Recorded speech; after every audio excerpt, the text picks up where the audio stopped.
Select city wow, Buddha ki statue or mal. Huh?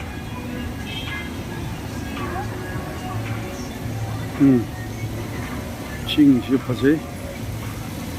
Music se yaad rahe copyright saab hai duna yam bhajan nam drabni khara din nam mein. Select city walk ki halat bani ho jaye koi. आईनी रोम न चली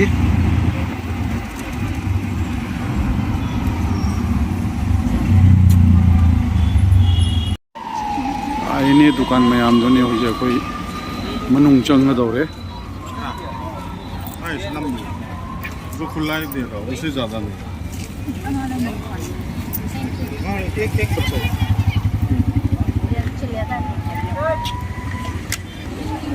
सीधा चापोट चानरी ma'am dry fruit ले रहे सीधा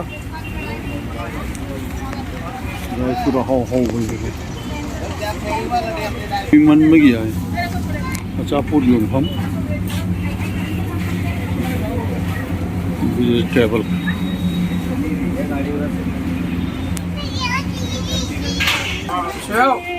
dry fruit में हमने ले रही थी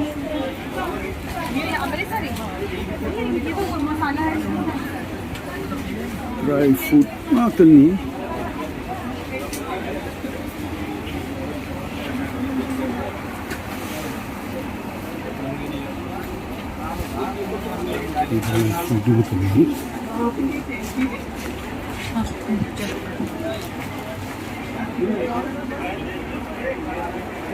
आईने की ड्राई फ्रूट सब्जी ले रहा है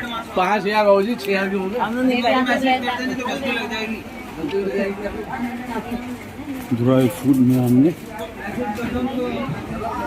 सब्जी ले रहे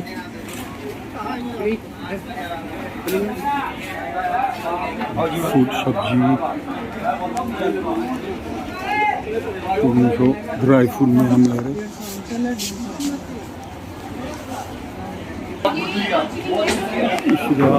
जीएन ले रहे हाँ ले रहे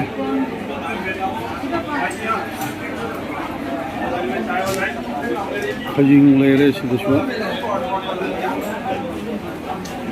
कुंदरा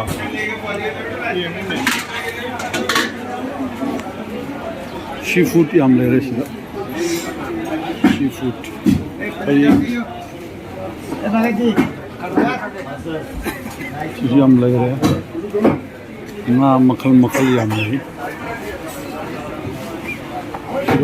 ओक्सा ले रहे सी फूड में हम ले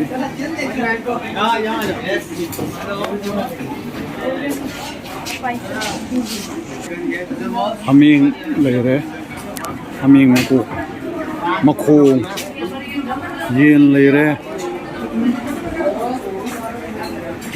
हमेंगी मकोक ले रहे हैं हमेंगी मनुंगसा जो ले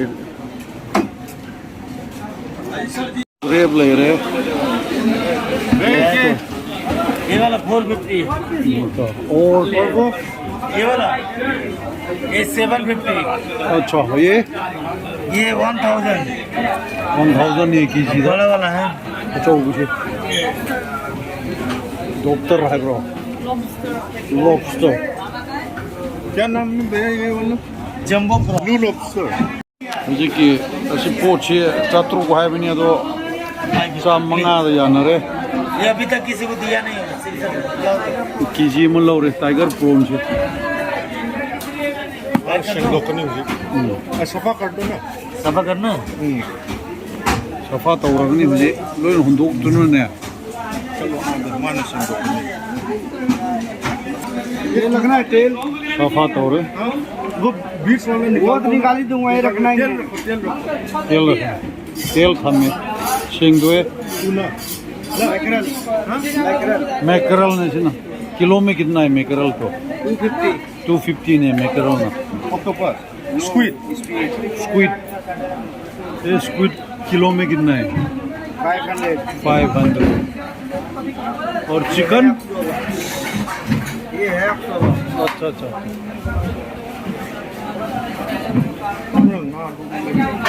हाँ जो बोले कैटफिश कैटफिश किलो में कितना है ये 180 हाँ 180 ये किलो में तिलापिया है 200 ये 500 ये 500 रेड स्नैपर है सालमन है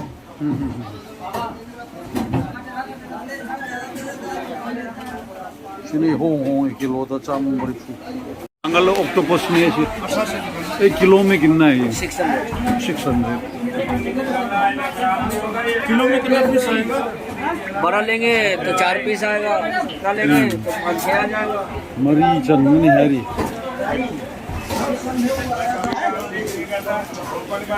वाई फू जो उगनी सिदी पेंबा जो ले रहे ना मखल याम ले रहे चीज़ करम मंगा नो अंदर मरीन लगनो लोग थोड़े मुको सिंदोक पोलो रंग मतम याम चंग में आने मुई मसी थोंग सी महौ तंग बता रहे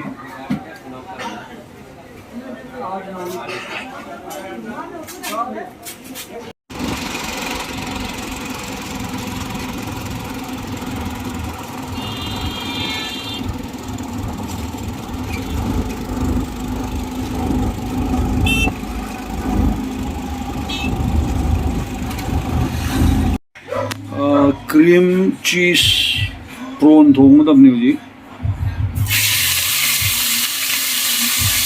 खजिना ना हाबे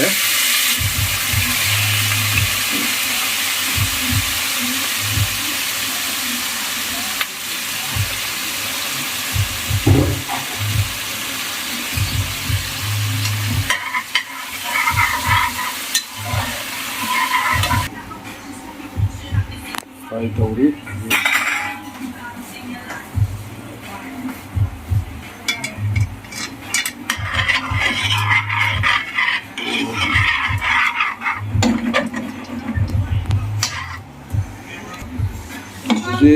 맛이 로토가 당연히 이거도 아무거 먹으다니 버터 하베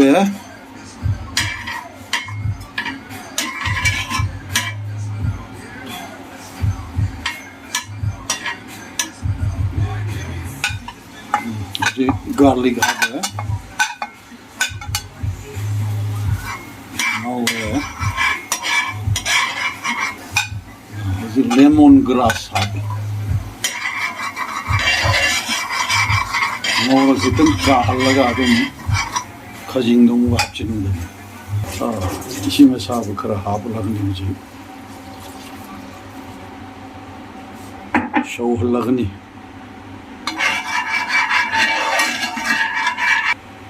उसी संगोम गिलास में हाबे अगर गैस तो मीडियम दा मयाई वरम ना शहर लगा शौहल उसी संगोम शौरे अदुना होजी क्रीम खैतंग हापकनी हाबे अदुगा मथंगदना मेयोनीज खैतंग हापकनी एको मेयोनीज खरा हाबो शाबाश अदु मतंग शौहनगदब नत्रो देखिए तंग शॉप ब्लैक पेपर मुझे हाफ लगने करा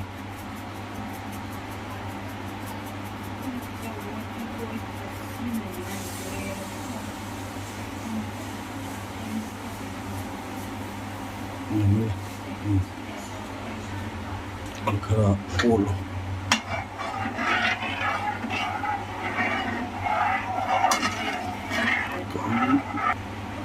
तुम कितम हाबे है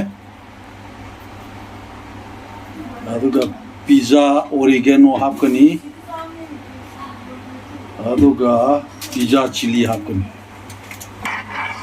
오레가노가 칠리가 합그래. 톰가우지. 몽 다그도래. 컬러디 카징시 합질라그니.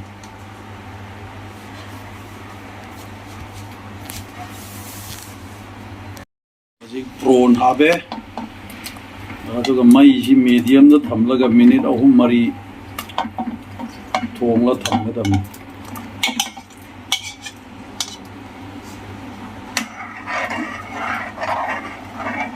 Last cheese havlaga. Hatang thonga gadum mullarani. Prawn thongda duni. Asai no uchaba mayamdo. Thongmulore aduna hoji chagdore aduna ai charamdai damtang ai take si prawn thongduni sangom mongom no yawramni se. Mahau tangdaurimni si kari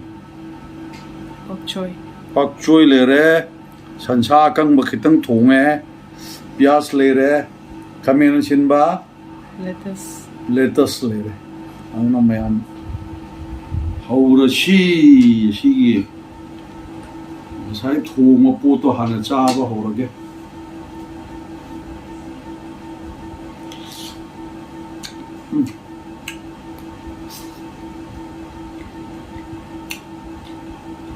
mukbangsi yang banyak tahu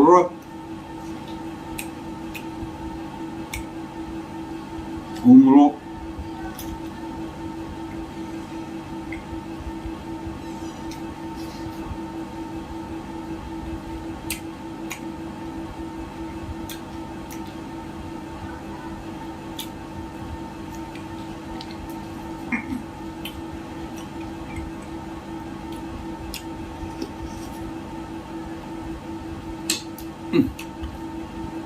yang pernah hot.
Yang isang gumcha si dahoy.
好闷落的还不吃，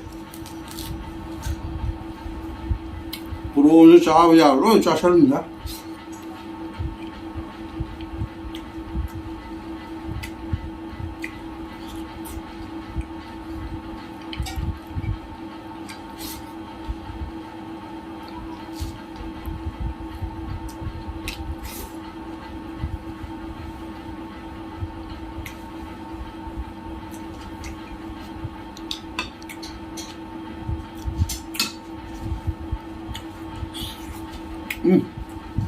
非常好。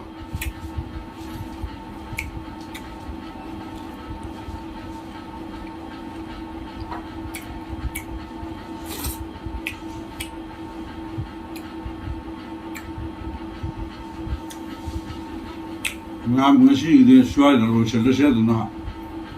I channel Shibu subscribe to view, like to view, share to view.